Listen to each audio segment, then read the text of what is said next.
Okay, Werner's theory हो गई थी ना? Okay, so very easy part now we are going to study the classification of coordination complexes. ठीक है, so classification उसका एकदम इजी है. ओके, 1, 2 एंड 3 पास, 3 क्लासेस है. ओके, एक है कैटायोनिक कॉम्प्लेक्सेस, ठीक है, दूसरा अनायनिक कॉम्प्लेक्सेस एंड तीसरा न्यूट्रल कॉम्प्लेक्सेस. ठीक है, वेरी इजी, 2 मार्क वाला क्वेश्चन है ये. ठीक है, सो एक्चुअली यहाँ पे इसको क्या बोला जाता है? Cationic sphere complexes. ठीक है, एनियोनिक sphere complex and neutral sphere complex. Coordination sphere सबको पता है अभी, राइट? तो उस कोऑर्डिनेशन स्फीयर का जो कुछ भी चार्ज है, okay, depending upon that charge these complexes are classified. समझ में आया? तो अगर उसके ऊपर प्लस चार्ज है तो वो इस कैटेगरी में जाएगा, माइनस चार्ज है तो इस कैटेगरी में जाएगा, और न्यूट्रल है तो इस कैटेगरी में आएगा. कोई भी चार्ज नहीं. सो पीछे वाले लोग, सो न्यूट्रल चार्ज कब आता है? हाँ, नेट चार्ज 0, पर वो कब होगा? क्योंकि स्फीयर पे तो कुछ तो चार्ज होगा ही ना, बट काउंटर आयन जो होता है ना, तो काउंटर आयन वो चार्ज न्यूट्रलाइज करता है. ठीक है, तो एक एक एग्जांपल तीनों के ध्यान में रखना. थियरी लिख सकते हो इसकी, इजी है. कोऑर्डिनेशन स्फीयर का जो चार्ज है तो उस चार्ज का जो कॉम्प्लेक्स होगा वो इसमें क्लासीफाई हो जाएगा. ओके, अब देखो यहाँ पे एक एक एग्जांपल बना के रखना. सो यही है ना? यस. सो ये कॉम्प्लेक्स है आपका. ठीक है, इसके ऊपर एक 2 पॉजिटिव चार्ज है. ठीक है, ये हो गया कैटियोनिक. ठीक है, फिर अब देखो यहाँ पे सेम एक एग्जांपल देखो. एक दूसरा कॉम्प्लेक्स यहाँ पे मैं लिखती हूँ कोबाल्ट का. ठीक है, cobalt NH3 5 times and chlorine. Okay okay, ये कॉम्प्लेक्स है. पर अब देखो यहाँ पे अगर मैंने एक काउंटर आयन यहाँ पे ऐड कर दिया, ठीक है, मैं यहाँ पे एक काउंटर आयन ऐड कर देती हूँ.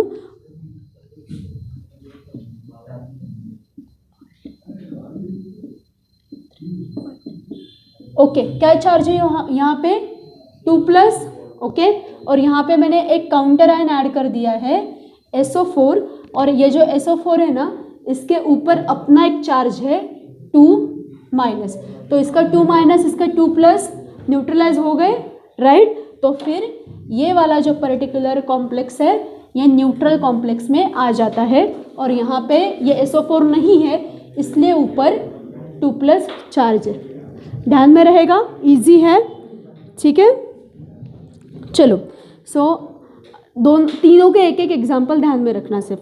ठीक है, आयोनिक कॉम्प्लेक्स में हम लिख सकते हैं निकेल का, निकेल विथ साइनाइड. क्या चार्ज है इसके ऊपर? 2-. ओके, एक एक 2-2 एग्जाम्पल ध्यान में रखना. ओके,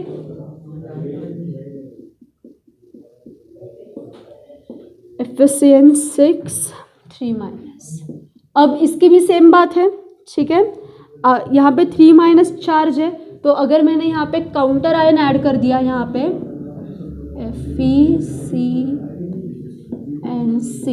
3+ है, तो मैं यहाँ पे काउंटर आयन ऐड कर देती हूँ K3, तो ये बन गया न्यूट्रल. ओके, 3 पॉजिटिव चार्ज है. ठीक है, सो इसके 3 पॉजिटिव, इसके 3 नेगेटिव न्यूट्रलाइज हो गए. यस, एल्यूमिनियम का भी यूज़ कर सकते हैं, नॉट नेसेसरी. ठीक है, पर एल्यूमिनियम का यूज़ क्यों नहीं करते हैं? क्योंकि यहाँ पे सेंट्रल मेटल आयन प्रेजेंट है. ठीक है, सो यहाँ पे वो थोड़ा सा कंपाउंड जो है आपका वो अनस्टेबल बन जाता है, क्योंकि इलेक्ट्रॉन्स कंफ्यूज हो जाएंगे फिर कि शेयर किसके साथ करना है, राइट? सो यहाँ पे इस बात का भी सोच के कॉम्प्लेक्सेस बनाने पड़ते हैं. ठीक है, ओके, फिर क्लासिफिकेशन एकदम इजी है इसका.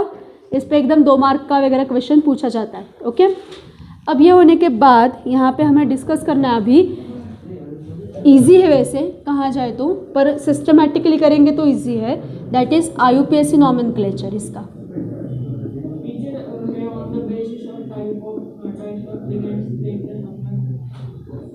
जैसे ये क्लासिफिकेशन का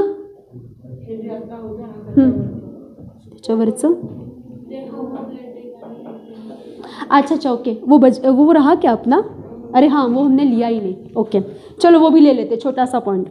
सो लिगैंड का टाइप कौन सा है, ये इसका बेसिस क्या है, इसका बेसिस क्या था, चार्ज, मतलब कोऑर्डिनेशन स्फीयर का चार्ज क्या है, ये इस क्लासिफिकेशन का बेसिस था। अब दूसरा बेसिस है कि टाइप ऑफ लिगैंड, ठीक है, कौन सा लिगैंड इसमें प्रेजेंट है। तो इसमें क्या है, एक है होमोलेप्टिक एंड हेटेरोलेप्टिक, इजी है।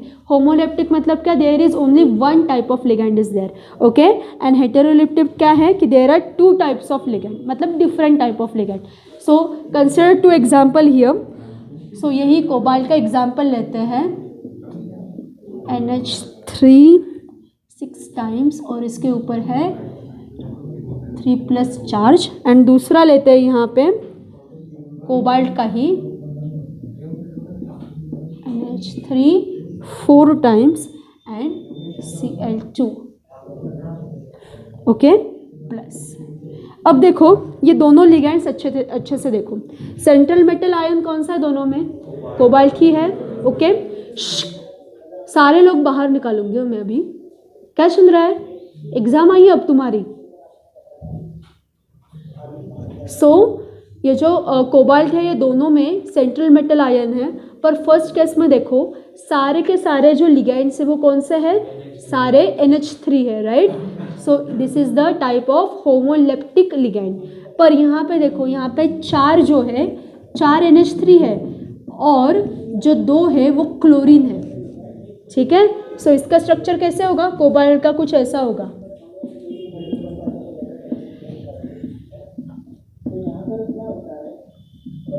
ठीक है, this will be the structure, okay. And because of these different ligands यहाँ पे उसको बोला गया है हेटेरोलेप्टिक। समझ में आ गया, इजी है, ठीक है। क्लासिफिकेशन पार्ट एकदम इजी है इसका, इस पे भी नोट आती है, ओके। चलो फिर अब जाए IUPAC नॉमेनक्लेचर में। अब सब लोग बुक हाथ में लो सिर्फ, और पॉइंट्स अंडरलाइन करो कि IUPAC में क्या ध्यान में रखना है, लिखने जैसा इसमें कुछ है नहीं, ठीक है। सो हियर सबसे important rule, name the ligand first and after that metal ion, ठीक है। लिगैंड का नाम पहले आता है, उसके बाद मेटल आयन का नाम आएगा, ठीक है। देन अब यहाँ पे IUPAC नॉमेनक्लेचर में हमारे पास जब हम आयन्स होते हैं अपने, तो एसीटेट होता है, अमाइड होता है, राइट, ऐसा होता है ना। तो उसमें चेंज क्या करना है कि अनायनिक लिगैंड है तो IDE होता है, यूज़ करते हैं हम लोग, नहीं तो ATE जैसे एसीटेट में होता है, ओके। तो इसको चेंज क्या करना है, इसमें से IDE के जगह पे आप लगाएंगे O, ओके, एंड ATE के जगह पे आप लगाएंगे ATO, ठीक है, आइडो एंड एटो, ओके। ये आपको यहाँ पे लगाने, कैसे ये एग्जाम्पल में समझ में आएगा, अभी के लिए सिर्फ इतना ही ध्यान में रखना, ओके। कॉम्प्लेक्स का नेम एक सिंगल वर्ड होना चाहिए, स्पेसेस देने की ज़रूरत नहीं है बीच में, ओके, कुछ भी नहीं। जैसे IUPAC में अपने ऑर्गेनिक सब्सटेंस के नेम में हम करते हैं, स्पेस देते हैं, वैसा यहाँ पे स्पेस देनी नहीं है, एक सिंगल ऐसा बड़ा सा नाम तैयार होता है, ठीक है, ओके। देन मेटल का नाम लिखने के बाद ऑक्सीडेशन स्टेट लिखना कंपलसरी है, इन रोमन फॉर्म, ऐसे लिखते हैं 2, ठीक है, नहीं तो ऐसे 3, जो कुछ भी ऑक्सीडेशन स्टेट है उसकी वो ऐसे लिखी जाती है, ओके। और फिर से मेटल और ये जो लिखते हो आप, इसमें स्पेस देने की ज़रूरत नहीं है, ओके। चलो नेक्स्ट। तो अगर ऐसा हो गया कि लिगैंड है और सारे होमोलेप्टिक टाइप के हैं, ओके, कितने हैं वो, वहाँ पे 6 हैं, तो वहाँ पे हेक्सा वर्ड यूज़ करेंगे, ठीक है। सेम लिगैंड है तो डाई, ट्राई, टेट्रा, जो कुछ भी है आइडेंटिकल लिगैंड्स आप इस तरीके से वहाँ पे डिनोट करेंगे। सो वहाँ पे उसको अंडरलाइन करके रखो कि type the number is indicated with prefixes. Okay, चलो अगर ऐसा हो गया कि हेटेरोलेप्टिक, फिर से क्यों आवाज चल रहा है पीछे, ये सारा रिकॉर्डिंग में आ रहा है। हेटेरोलेप्टिक टाइप के लिगैंड है, ठीक है। तो अब यहाँ पे क्या हो गया, अमोनिया है एंड क्लोरीन है। सो ए पहले आता है या सी आता है? ए आता है तो इसका नाम पहले आएगा। ओके, ऐसा नहीं है कि ये 4 है ये 2 है इसलिए ये पहले है, ये लॉजिक नहीं। उसके पीछे लॉजिक क्या है कि alphabetical order is the logic. तो अल्फ़ाबेटिकल ऑर्डर को अंडरलाइन करके रखो, ठीक है। चलो, सो ये इतने रूल्स ध्यान में रखते हुए, और 2-3 होंगे। हाँ चलो, सो नेम ऑफ लिगैंड जो है उसके पहले प्रीफिक्सेस लगा लो, जैसे हेक्सामाइन पहले ही लगा लो। वहाँ पे ऐसे सेपरेटली लिखने की ज़रूरत नहीं है कि ये जो अमाइंस है ये 6 है, ऐसे सेपरेटली लिखना नहीं है, ठीक है। बस इतना ध्यान में रखा तो भी चलेगा। हाँ यस, एंड देन मेटल्स जो है कटायनिक एंड न्यूट्रल कॉम्प्लेक्सेस में, ओके, वो उनके यूजुअल नेम्स में हम लोग लिखेंगे, और एनायनिक कॉम्प्लेक्स के जो है वो ऐसे लिखेंगे ATE में। Okay, this is applicable to only anionic complexes. Easy है क्योंकि कैटायनिक और न्यूट्रल में ऐसे आते भी नहीं है, ठीक है, ये सिर्फ अनायनिक में ही आता है। चलो फिर अब सब लोग पेज नंबर 196 देखो। ओके, वो सारे बड़े बड़े चार्ट है वो एक बार देखो। और सबसे पहले उन लोगों ने अनायनिक एंड न्यूट्रल लिगैंड के चार्ट्स दिए, देखो आपको। जैसे ब्रोमीन है, ओके, तो उसको बोला गया है ब्रोमो। ओके, कार्बोनेट है, ATE है ना, तो उसको बोला गया है कार्बोनेटो, ठीक है। एक बार रीड करो वो चार्ट कंप्लीट, कैसे चेंज किया है वो देखो। क्लोरीन का हो गया क्लोरो, फ्लोरीन का फ्लोरो, ठीक है। IDE है ना वहाँ पे, तो सिर्फ उसको O लगाया है, राइट। ये चेंज देखो। अनायनिक का रीड करो, फिर न्यूट्रल का देखो एक बार। न्यूट्रल का इजी है, सिर्फ अमाइन का स्पेलिंग नोट करना। अमाइन का स्पेलिंग MM है, देखो स्पेलिंग में, राइट। कार्बन मोनोऑक्साइड को कार्बोनिल बोल रहा है, ठीक है। वाटर को एक्वा बोला है। इथिलीन डायमाइन को वैसे ही बोला है पर सिर्फ बीच की स्पेस गायब की है। ऐसे small changes are there, okay. Then एक बार अनायनिक कॉम्प्लेक्सेस देखो। एल्यूमिनियम है, क्या है वो, उनकी मतलब क्या करेंगे, उनका कन्वेंशन है वो, ठीक है। क्यों, और एक रीज़न है कि अपना जो नॉर्मल अमाइन है ये अपने ऑर्गेनिक कंपाउंड के IUPAC नॉमेनक्लेचर में यूज़ किया जाता है, तो डिफ्रेंशिएट करने के लिए MM लिया है, ओके। तो वो रॉन्ग नहीं है, वो प्रिंटिंग मिस्टेक नहीं है, ठीक है। मेरे कॉलेज में बोला था, मेरा जो कॉलेज था ना 12th में, तो ऐसे हम गलती से एक बार लेक्चर करने बैठे और तब हमारी मैम ने केमिस्ट्री के बोला था कि अरे नहीं ये प्रिंटिंग मिस्टेक है, एक एम जो है वो गायब करो। ऐसे हमारे टीचर्स थे तब कॉलेज में। वैसे भी वो ऐसे क्लॉकर बेसिस पे ऐसे नए नए आए होते हैं, पर जो एक्सपीरियंस टीचर्स होते हैं वो कभी आपको ऐसा नहीं बोलेंगे, ठीक है। सो डिफ्रेंशिएट करने के लिए वो MM यूज़ किया है, राइट। चलो, सो आयन का फेरेट है, निकेल का निकेलेट है, ठीक है। सो ये चेंजेस है, और इतने ही अगर आपने मेटल आयंस अच्छे से किए ना तो भी चलेगा, इतने ही करो, क्योंकि इनके बाहर के आपको आएंगे नहीं पेपर में, इतने ही आएंगे, ठीक है। सो ये जो यहाँ पे मेटल आयंस दिए हैं आपको, इनके नाम ध्यान में रखना, ओके। इसके बाहर का आपको पेपर में नहीं आएगा, 100% नहीं आएगा, ठीक है। सो इसको ध्यान में रखना कि चेंज कैसे किया है, ओके। सभी के पीछे ATE लगाया है, कहाँ गया, ATE है मेटल आयन में, हाँ, ओके। चलो फिर अब लास्ट वाला टेबल देखो, वो ग्रीन वाला जिसमें पूरे कॉम्प्लेक्सेस का आपको नाम दिया है, ओके। अब पहले देखते हैं हमें समझ में आता है क्या, ओके। अब फॉर एग्जांपल ये कॉम्प्लेक्स है निकेल, 6 टाइम्स है ना, नहीं 4 टाइम्स, 4 टाइम्स, ओके। और इसके ऊपर है 2 माइनस चार्ज। ओके, अब इसका नाम कैसे बनाया है वो एक बार देखते हैं। ओके, अब यहाँ पे लिगैंड रूल क्या बोलता है, पहले लिगैंड का नाम लिखो फिर मेटल का नाम लिखो। तो लिगैंड कौन है यहाँ पे, साइनाइड है, ठीक है। साइनाइड का नाम जो है वो कैसे लिखना है हमें, साइनो, ठीक है। सो ये कितने हैं, 4, okay. So tetra cyano, nickel का नाम कैसे लिखते हैं, nickelate, okay, tetra cyano nickelate. Rule क्या बोलता है, मेटल का नाम लिखते ही उसकी ऑक्सीडेशन स्टेट रोमन में लिखो। तो क्या है इसके ऑक्सीडेशन स्टेट, ऑक्सीडेशन नंबर क्या है, 2, ठीक है। सो टेट्रा साइनो निकलेट, ब्रैकेट में रोमन में 2 एंड लास्ट में लिखते हैं आयन, ठीक है। लास्ट में क्या लिखा, आयन। इजी है, ठीक है। अब देखो अगर चार्ज्ड आयन है, पॉजिटिव चार्ज लिखा है या नेगेटिव चार्ज लिखा है, तो सारा नाम लिखने के बाद आपको आयन ऐसा मेंशन करना है। पर न्यूट्रल कॉम्प्लेक्स है तो मेंशन करना नहीं है, ठीक है। एक बार ये भी लो, नीचे देखो, compounds containing complex anions and metal cations, देखो वहाँ पे चार्ज है क्या, उसके ऊपर नहीं है, क्यों, क्योंकि बाहर काउंटर आयंस है, राइट। तो चार्ज वहाँ पे न्यूट्रलाइज हो गया है, तो वहाँ पे आयन लिखा है क्या, आगे नहीं लिखा है, राइट। सिर्फ ऑक्सीडेशन नंबर लिख के नाम एंड हो गया।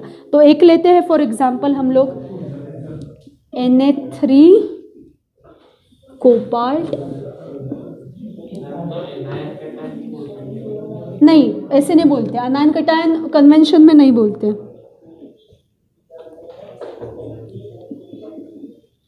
हमारे घर में कैसे ऐसे कुछ ट्रेडिशंस होते हैं, ओके, और कुछ ऐसे मेथड्स होते हैं वो वैसे की वैसे ही होते हैं। ये बंद करो ना थोड़ा सा, ये रिफ्लेक्शन आ जाएगा, ठीक है।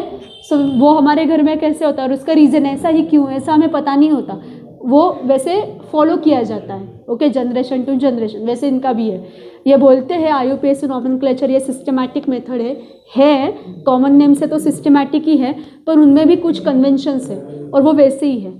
अब यहाँ पे जिसने, जैसे इसने कहा अनायन बोल सकते थे यहाँ पे, और वहाँ पे डिफ्रेंशिएट भी हो जाता, क्योंकि यहाँ पे देखो जो हमने अभी अभी नाम बनाया है उसमें जो अगर न्यू आदमी है उसको पता चलेगा क्या कि उस पर ओवरऑल निगेटिव चार्ज है, समझ में आएगा। साइनाइड से पता चलता है, ठीक है, पर वो बाद में जिसको वो पूरा लॉजिक पता है।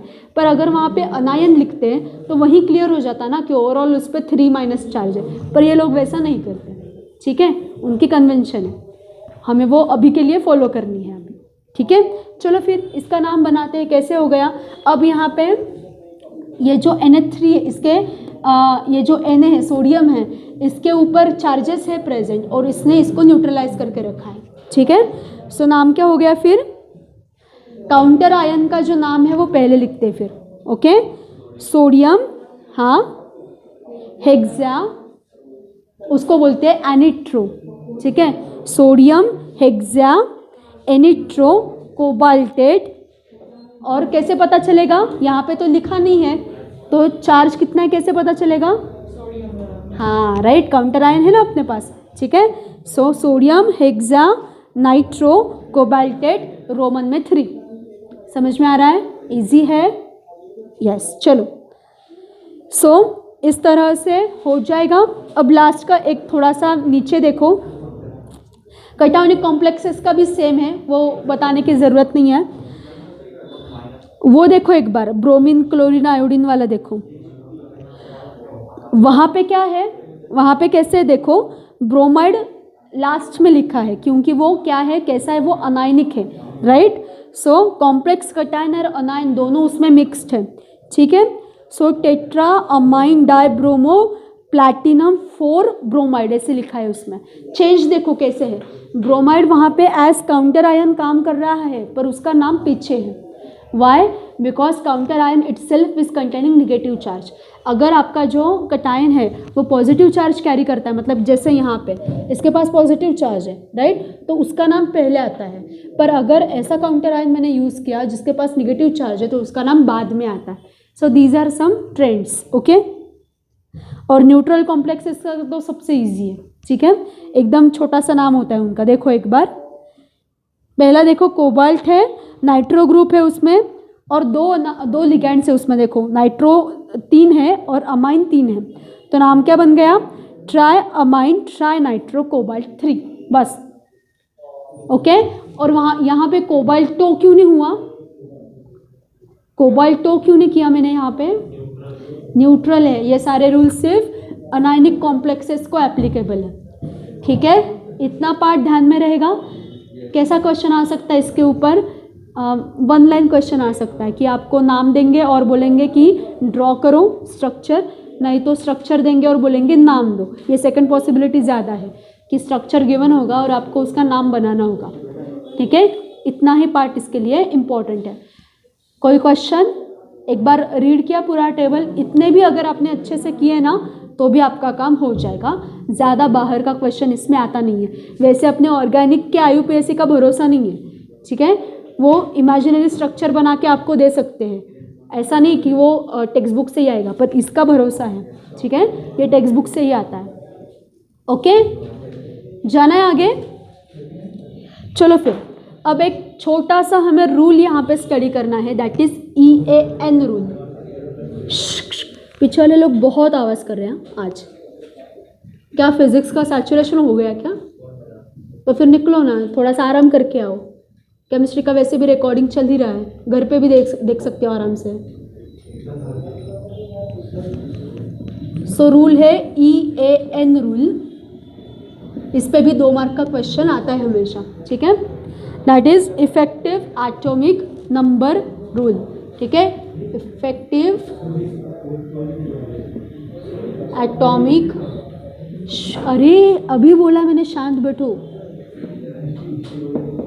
अब देखो, पहले ही समझ लो ये रूल स्टडी करने के पहले ही कि ये रूल सब कोऑर्डिनेशन कॉम्प्लेक्सेस नहीं दिखाते। There are certain type of coordination complexes which follow this rule, बाकी के नहीं करते, ठीक है। देयर आर एक्सेप्शंस ऑल्सो, पर जो करते हैं उनके लिए स्टडी करना है, ठीक है। सो देखो, ये EAN रूल जो है वो क्या बताता है कि हम इसका एक इफेक्टिव एटॉमिक नंबर कैलकुलेट कर सकते हैं। इसके लिए एक फॉर्मूला है, वो बताती हूँ मैं अभी आपको, ठीक है। पर इसके लिए क्या करता है, ये क्यों रूल बनाया है? टू स्टडी द स्टेबिलिटी, ठीक है। स्टेबिलिटी का स्टडी करने के लिए, ओके, और इलेक्ट्रॉन डोनेशन एंड एक्सेप्टेंस का बिहेवियर स्टडी करने के लिए ये रूल यहाँ पे बनाया है। इसका इतना ही यूज़ है, ओके। चलो फिर, सो EAN क्या होता है? It is equal to the number of electrons present around the central metal ion in the complex. कितने इलेक्ट्रॉन्स है, ओके, उसका पैटर्न आप लोगों को ये रूल बताएगा, ठीक है, ओके। सो उसके लिए देखो एक फॉर्मूला है EAN के लिए। EAN is equal to, very easy, Z minus X plus Y, ठीक है। ये इसका है formula, Z minus X plus Y। तो यहाँ पे Z क्या है? Z is the atomic number of metal, as you know. So लिख लो यहाँ पे नीचे, this is the atomic number. X क्या है फिर? नंबर ऑफ इलेक्ट्रॉन्स लॉस्ट, ठीक है। Number of electrons lost by metal to form the ion, so it is number of electrons lost, ठीक है। एंड Y क्या है? नंबर ऑफ इलेक्ट्रॉन्स डोनेटेड, ठीक है। So this is number of electrons donated, right. Easy है एकदम। किससे होंगे? ऑफ कोर्स, ठीक है। ये कौन करेगा? दिस इज बाय लिगैंड, हाँ, this is by ligand and this is by metal. ये ध्यान में रखना, इसमें कंफ्यूजन नहीं चाहिए, ओके। क्योंकि मेटल इलेक्ट्रॉन्स लॉस्ट करता है और उसे डोनेट कौन करेगा? इलेक्ट्रॉन्स डोनेट कौन करेगा? ये बाकी के जो साइड के लिगैंड है उनका ही काम होता है इलेक्ट्रॉन डोनेशन का, ओके। तो चलो यहाँ पे एक एग्जाम्पल सॉल्व करते हैं जो आपको दिया है।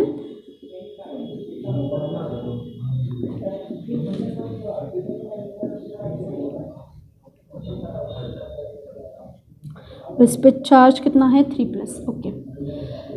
इसका एक एग्जांपल सॉल्व करके देखते हैं। इफेक्टिव एटॉमिक नंबर हम लोग कैलकुलेट कर सकते हैं क्या? सो इफेक्टिव एटॉमिक नंबर जो है उसमें क्या बोला है, z minus X plus Y. So यहाँ पे z किसका कैलकुलेट करेंगे? मेटल का ही करेंगे ना, ओके। कोबाल्ट का क्या है फिर एटॉमिक नंबर? 26 है, राइट। सो 27 है, sorry. So 27 minus X, X करना, एक्स कहाँ है? Number of electron lost by metal. So ये कैसे पता चलेगा? लॉस्ट इलेक्ट्रॉन्स कैसे पता चलेंगे मुझे? ऑक्सीडेशन नंबर से पता चलेगा ना, ओके। सो क्या है इसका ऑक्सीडेशन नंबर? 3 है। सो 3 लिख लो यहाँ पे, प्लस y कैसे पता चलेगा? Number of electrons donated bye ligand. Ligand कितने हैं? 6। तो 6 लिगैंड कितने इलेक्ट्रॉन देंगे? 12, ओके। हर एक लिगैंड 2-2 इलेक्ट्रॉन देता है, मतलब एक इलेक्ट्रॉन पेयर देता है। तो यहाँ पे हो गया 12। एक्स क्या है? Number of electron lost. तो ये डायरेक्टली तो नहीं पता चल सकता, पर ऑक्सीडेशन नंबर तो पता है ना इसका, ऊपर वाला, ओके। तो ऑक्सीडेशन नंबर वही होता है ना, हमने उसकी डेफिनेशन देखी थी, नंबर ऑफ इलेक्ट्रॉन्स लॉस्ट। तो इसलिए इनडायरेक्टली हमें पता चला कि वो 3 है। Clear, okay. सो ये कैलकुलेट करो कितना आता है? 36। सो इसका नंबर हो गया 36, ठीक है।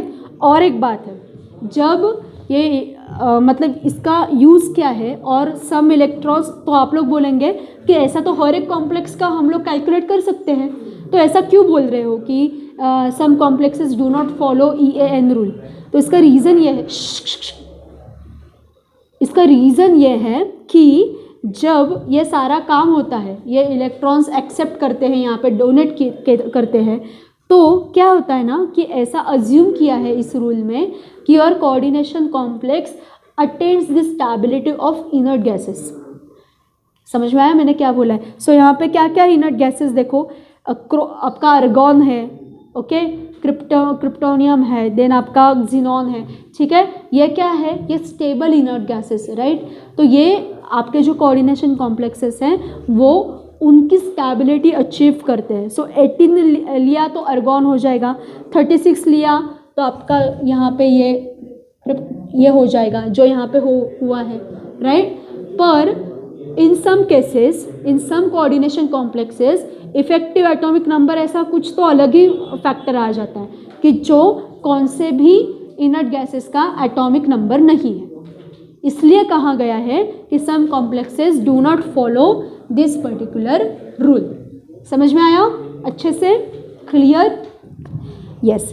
सो एग्जाम्पल दिया है, देखो नीचे आपका ये जो फेरस वाला कॉम्प्लेक्सेस होता है, कहाँ गए? ये कॉम्प्लेक्स है, ये फॉलो नहीं करता ये रूल, ठीक है। ये जो फेमस कोऑर्डिनेशन कॉम्प्लेक्स है ये फॉलो नहीं करता है, ठीक है। So there are some complexes of chromium, वो फॉलो नहीं करते हैं, ठीक है।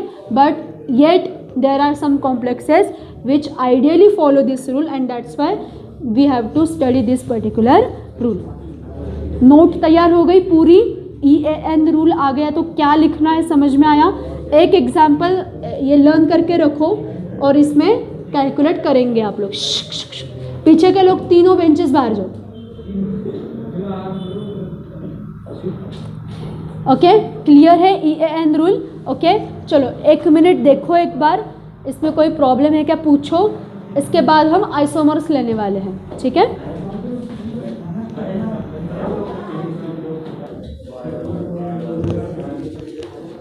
चलो सो अब स्टडी करने हैं आइसोमर्स, ठीक है। आइसोमर्स का स्टडी करना है। आइसोमर्स कैसे होते हैं ये हमें पहले से पता है, हमने बहुत बार आइसोमर्स का स्टडी इसके पहले किया है, राइट। सिस ट्रांस आइसोमर सबको पता है, राइट, वो इसमें रिपीट होने वाला है। अब देखो आपका ये जो चार्ट है, हाँ, टेक्स्ट बुक का टेबल नंबर 9.1 फिगर है वो 9.1, ओके। ये चार्ट सिर्फ ड्रॉ किया पेपर में चलता है, ओके।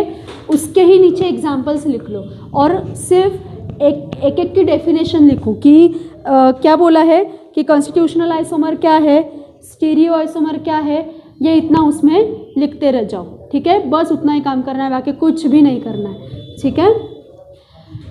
चलो फिर यहाँ पे एक एक आइसोमर हम लोग स्टडी करेंगे और उसका एक एक एग्जाम्पल से ध्यान में रखना कि इस आइसोमर में क्या होता है।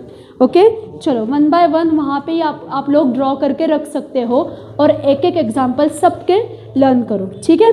चलो फिर स्टीरियो आइसोमर सबको पता है, राइट? क्या होता है स्टीरियो आइसोमर? स्पेशल चेंज होता है, राइट? स्पेस में उनके फिगर्स जो है वो अलग अलग दिखाई देते हैं, वही है, मतलब ओरिजिनल डेफिनेशन चेंज नहीं होने वाली है। ओके, सो उसमें 2 टाइप्स है, एक है ज्योमेट्रिक आइसोमर या इसको ही बोला जाता है डिस्टीरियो आइसोमर, और दूसरा है इनैंशियोमर या ऑप्टिकल आइसोमर, ठीक है, ऑप्शनल नेम है उनके। तो चलो ये ज्योमेट्रिक आइसोमर पहले ले लेते हैं। ज्योमेट्रिक आइसोमर, ओके, उसमें 2 है, एक है सिस, एक है ट्रांस। अब हमें पता है, देखो प्लेनर स्ट्रक्चर में सिस एंड ट्रांस हम आराम से आइडेंटिफाई कर सकते हैं। जैसे यहाँ पे दिया है, देखो प्लैटिनम मेटल है, ओके, और उसको अगर एक साइड में दोनों तरफ NH3 यहाँ पे अटैच्ड है और एक साइड में एक यहाँ पे है और दूसरा यहाँ पे है, ये हो गया सिस, ये हो गया ट्रांस, ओके, ये हो गया आपके प्लेनर स्ट्रक्चर में, ठीक है। स्क्वायर प्लेनर स्ट्रक्चर में ये आइडेंटिफाई करना इजी है, राइट? पर अब देखो कि आपके ऑक्टाहेड्रल कॉम्प्लेक्स में वो कैसे दिखाई देगा। इजी है, देखो यहाँ पे ऑपोजिट साइड पे, मतलब सेंट्रल मेटल आयन है, उसके इस साइड में और इस साइड में अगर आपके सेम टाइप के लिगैंड प्रेजेंट है तो वो ट्रांस होता है, पर साइड में एकदम पास में है तो वो सिस होता है, ठीक है। देखते हैं वो कैसे काम करेगा, ओके। हाँ, इसमें और एक बात समझ लो, हाँ कभी कभी ऐसा भी हो सकता है, ठीक है, नॉट नेसेसरी कि ये 2 ही टाइप के होने चाहिए, 3 टाइप के भी होते हैं, ठीक है, पर उसमें से क्लोरीन एक तरफ अटैच्ड है और दूसरी तरफ मैंने एक वाटर लगा दिया और ये लगा दिया, तो भी ये सिस टाइप का ही है, समझ में आया, ठीक है। और इसमें क्लोरीन अगर ऐसा आया और इसकी पोजीशन जो भी होने दो, कौन सी भी होने दो, कोई फर्क नहीं पड़ता, ये ट्रांस होगा, ठीक है। सो कौन सी भी होने दो पोजीशन, कोई भी यहाँ पे फर्क पड़ेगा नहीं, this will be your trans isomer. Easy है, एकदम सिंपल क्वेश्चन आता है, आइडेंटिफाई द आइसोमर्स, ऐसे भी पूछते हैं, ठीक है। अब देखो ऑक्टाहेड्रल कॉम्प्लेक्स में यह काम कैसे करेगा, एकदम इजी पार्ट है, ओके। अब कोबाल्ट का कॉम्प्लेक्स है फॉर एग्जांपल, ओके, हाँ, अब देखो यहाँ पे क्लोरीन अटैच्ड है, यहाँ पे क्लोरीन अटैच्ड है, ओके, और दूसरे केस में डायरेक्टली ना दूसरा क्लोरीन उसके ऑपोजिट फॉर्म में है और यहाँ पे पास में ही है, तो एंगल कैसे तैयार हुआ, इन दिस केस ये ऐसा एंगल तैयार हो रहा है, ओके, और in this case directly plane opposite यहाँ पे बन रहा है, राइट। और बाकी के जगह पे NH3 को अटैच कर दो,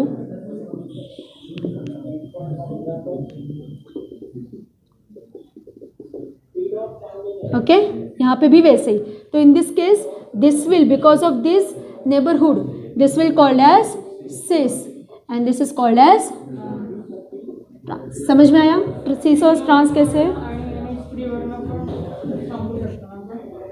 हाँ, NH3 से भी बता सकते हैं ना, क्योंकि सारे एक साइड पे हैं, पर क्लोरीन से आइडेंटिफाई करना इजी है, ओके, और ये सारे ऑपोजिट है, और यहाँ पे भी ये पूरे के पूरे ऑपोजिट स्ट्रक्चर में, इसलिए वो ट्रांस है, ठीक है। बस बाकी के एग्जाम्पल एक से बाकी के आप लोग आइडेंटिफाई कर सकते हो, ठीक है। अब ऑप्टिकल आइसोमर या जिसे इनैंशियोमर बोला जाता है वो देखो एक बार। अब एक एग्जाम्पल लेते हैं, कोबाल्ट,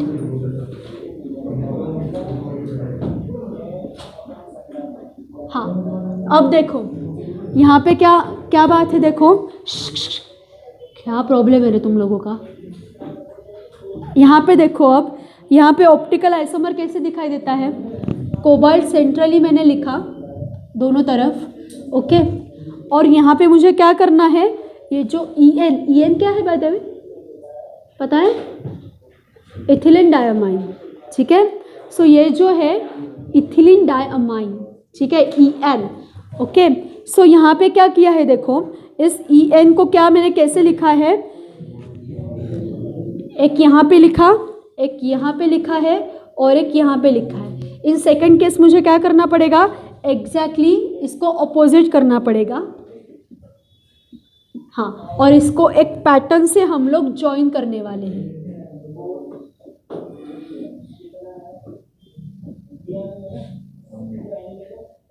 ओके, इस पैटर्न से इसको हम लोग कर रहे हैं ज्वाइन।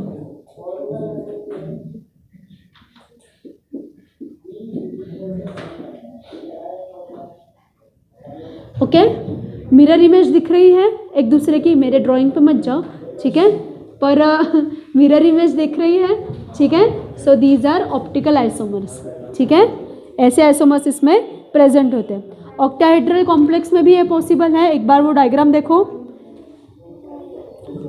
अच्छे से। अब यहाँ पे ऑक्टाहेड्रल कॉम्प्लेक्स में आपको कॉम्बिनेशनल आइसोमर मिलते हैं, optical plus cis and trans. देखो एक बार कैसे, वो समझ में आ रहा है क्या, वो देखो, क्योंकि क्लोरीन सारे एक साइड में है, ठीक है, और क्लोरीन अगर वो जो कॉम्प्लेक्स है दूसरा वाला, ठीक है, प्लैटिनम डाइक्लोराइड का, ओके। सो उसमें अगर क्लोरीन ऑपोजिट साइड में आ गए तो वो ट्रांस आइसोमर हो गया, ओके। बस बाकी के इजी है, इसके आगे जो है सेम है ना, ओके। ट्रांस की मिरर इमेज एग्जैक्टली उसकी जैसी होगी, राइट, क्योंकि नहीं ना, उसमें एंगल ही नहीं है कुछ करने के लिए, क्या करेंगे, ओके। वो जो EN है साइड में, उनको सिर्फ ऑपोजिट करके क्या होगा, आइसोमर तैयार होंगे। बट दीज, इसको क्या बोलते हैं अपने scientific language, exactly these are super imposable images, उसके साइड में लिख के रखो, okay, these are super imposable images, and ऊपर के जो है they are non super imposable. So another words में they have axis of symmetry, ठीक है, trans isomer has axis of symmetry.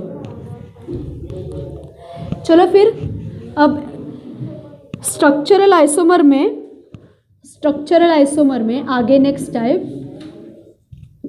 Structural isomer में इसको बोला जाता है, ये MCQ के लिए ऐसे फालतू क्वेश्चंस पूछते हैं।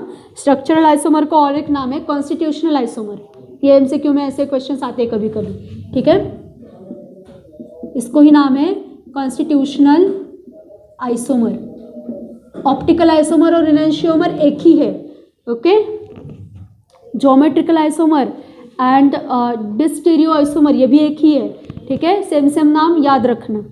अब देखो इसमें एक टाइप आता है लिंकेज आइसोमर, चार्ट में ही नीचे लिख के रखा तो भी चलेगा, ये एक लिंकेज आइसोमर करके इसमें टाइप आता है। सो इसमें क्या करते हैं देखो, एकदम इजी है, कोबाल्ट का कॉम्प्लेक्स लेते हैं हम लोग और इसमें हेट्रोलेप्टिक हम लोग लिगेंड्स यूज करते हैं, NO2 ब्रैकेट 2+, ओके। ये रहा मेरा एक कोऑर्डिनेशन कॉम्प्लेक्स। और दूसरे कॉम्प्लेक्स में मैंने क्या किया, दूसरे कॉम्प्लेक्स में मैं क्या कर रही हूँ,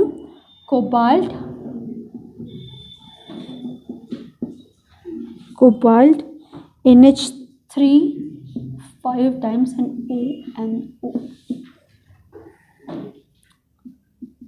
हाँ देखो कुछ किया क्या मैंने, क्या चेंज किया, यहाँ पे NO2 है, यहाँ पे ONO है, मतलब आपका जो कोबाल्ट सेंट्रल जो मेटल आयन है उसका बॉन्ड यहाँ पे हो रहा है डायरेक्टली N के साथ, लिंकेज N के साथ है, पर यहाँ पे इसका लिंकेज होगा ऑक्सीजन के साथ। पर फिर भी मॉलिक्यूलर फॉर्मूला चेंज हो रहा है नहीं, स्ट्रक्चर चेंज हो रहा है नहीं, सिर्फ लिंक चेंज हो रही है, इसलिए लिंकेज आइसोमर। इजी है, ओके। चलो फिर डिफरेंट डोनर एटम होगा, यहाँ पे डोनर एटम नाइट्रोजन होगा, यहाँ पे डोनर एटम ऑक्सीजन होगा, बस इतना ही है। सो ऐसे इजी टाइप्स जो होते हैं ना, इसको पेपर में एकदम अच्छे से लिखो, ठीक है। ये पॉइंट्स होते हैं जहाँ पे आपको फुल मार्क्स मिलते हैं, ओके। चलो एक नेक्स्ट आता है, दैट इज आयोनाइजेशन आइसोमर।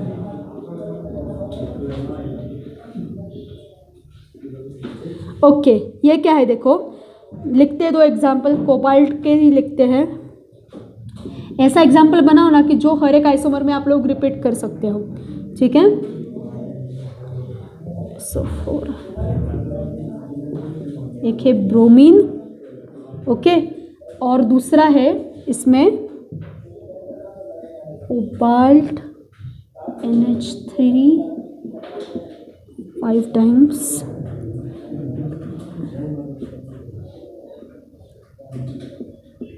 हाँ, क्या किया, एक को यहाँ पे, ये क्या था, ये लिगैंड था, यहाँ पे ये लिगैंड था, ओके, और ये ब्रोमीन क्या था, काउंटर आयन था। यहाँ पे क्या हो गया, ये लिगैंड बन गया और ये बन गया काउंटर आयन। समझ में आया, आयोनाइजेशन चेंज हो गया ना फिर उनका, राइट।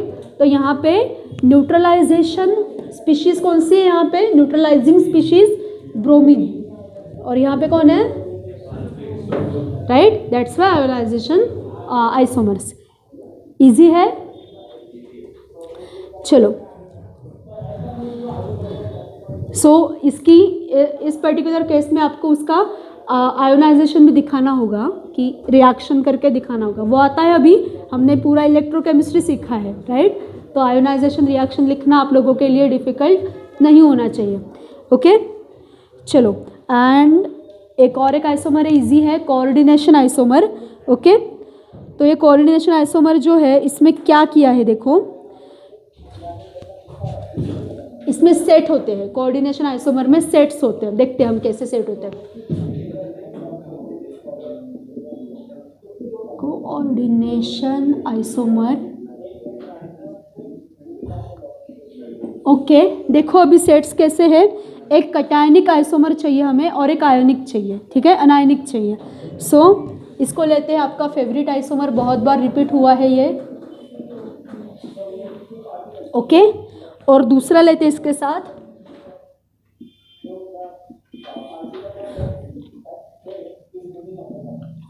ओके। अब देखो ये हो गया, इसमें एक तरफ क्या है, अमाइन ग्रुप है एज लिगैंड, और दूसरी तरफ साइनाइड्स है, राइट।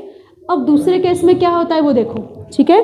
दूसरे केस में इसका जो आइसोमर है वो क्या होगा देखो,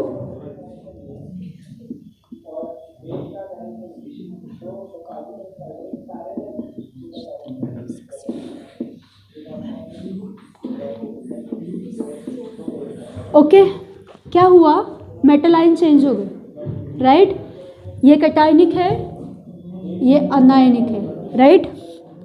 ये कटायनिक है, ये अनायनिक है। मतलब यहाँ पे ऐसा मिसकंसेप्शन दिमाग में मत रखो कि मेटल आयन पे डिपेंड होता है कि आपका कॉम्प्लेक्स कटायनिक होगा या अनायनिक होगा, ये ऐसा है क्या, बिल्कुल नहीं। हमने अभी अभी सीखा है कि कॉम्प्लेक्स को हम कटायनिक कब बोलते हैं, it is totally dependent upon its coordination sphere, उसमें लिगैंड कौन से है, उसका नेचर क्या है, उस पर डिपेंड होगा। तो यहाँ पे दोनों के मेटल आयन शिफ्ट हो जाते हैं, तो इसको बोलते हैं कोऑर्डिनेशन कंपाउंड पूरा ही चेंज हो गया फिर, तो that's why coordination isomer. Easy है ये भी, ठीक है। सिर्फ क्या करना है, मेटल आयन को शिफ्ट करना है, बाकी कुछ नहीं करना है, बन गया आइसोमर। पर फिर भी इसमें मॉलिक्यूलर चेंज है क्या, कुछ वही है ना, कंटेंट चेंज हो गए क्या, नहीं, सिर्फ एक्सचेंज हो गए, okay. So basis of this isomerism is what, exchange of metal ion between cationic complex and anionic complex। हो गया, ठीक है। अब लास्ट आइसोमर देखते हैं और फिर ये आइसोमरिज्म का पार्ट एंड हो जाएगा, ठीक है। दैट इज सॉल्वेट आइसोमर्स, ठीक है, सॉल्वेट आइसोमर। आइसोमर्स का यहाँ पे हाइड्रेशन होता है व्हेन वाटर इज प्रेजेंट। चलो देखते हैं कैसे होता है। मतलब सॉल्ट मिलते हैं आपको पता है, ऐसे .6H2O 10H2 ऐसे लिखते हैं, देखो वो पैटर्न यहाँ पे हमें मिलता है, ठीक है। क्रोमियम का एक आइसोमर है, उसमें वाटर एज लिगैंड काम करता है और इस पूरे कॉम्प्लेक्स को काउंटर करता है क्लोरीन आयन, ओके। और एक दूसरा कॉम्प्लेक्स है अपने पास जिसमें क्रोमियम है ही, ओके। वाटर यहाँ पे है H2O, पर इसमें 6 है ना, ओके। ये लिगैंड हो गए 5, ठीक है, 5 हो गए। एक क्लोरीन यहाँ पे, और इसके साथ में काउंटर आयन यहाँ पे कैसे तैयार हो गए कि एक जो यहाँ पे दोनों इसका जो एक क्लोरीन है ये यहाँ पे अंदर आ गया एज लिगैंड, तो 6 पूरे हो गए लिगैंड, राइट। लिगैंड्स के नंबर में चेंज आया क्या? नहीं, यहाँ पे 6 थे, यहाँ पे ये 5, पर इसका क्लोरीन एक अंदर आ गया, ओके। और यहाँ पे एक सॉल्ट तैयार हो गया, ओके। देखो अभी काउंट करके देखो, कोई मॉलिक्यूलर चेंज आया क्या इसमें? नहीं, सिर्फ एक हाइड्रेशन का सॉल्ट फॉर्म में बाहर निकल गए।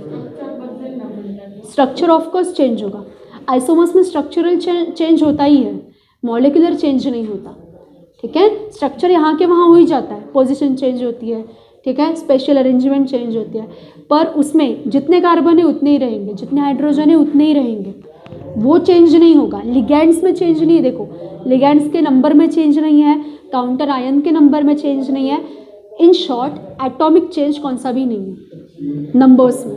Molecular formula same, structural formula is different, हो गया, ठीक है। So these are the isomers which can be observed in the coordination complexes, ठीक है। ये बचा, ठीक है। चलो फिर अब ये जो छोटा सा पार्ट है स्टेबिलिटी ऑफ कोऑर्डिनेशन कॉम्प्लेक्स, एकदम इजी है, वो भी कुछ डिफिकल्ट नहीं है उसमें। सो 2 फैक्टर्स है उसमें, एक चार्ज टू साइज रेशो होता है और एक नेचर ऑफ लिगैंड होता है। उसके बारे में ये पढ़ के रखो, कल हम लेंगे। और फिर उसके बाद एक इम्पॉर्टेंट टॉपिक हमें लेना है, that is valence bond theory. और इस थियरी के जो अप्लीकेशंस है ये एक्चुअली बहुत लोगों को बोर होते हैं, ठीक है। देखते हैं फिर हमें पसंद आते हैं कि नहीं। We will stop.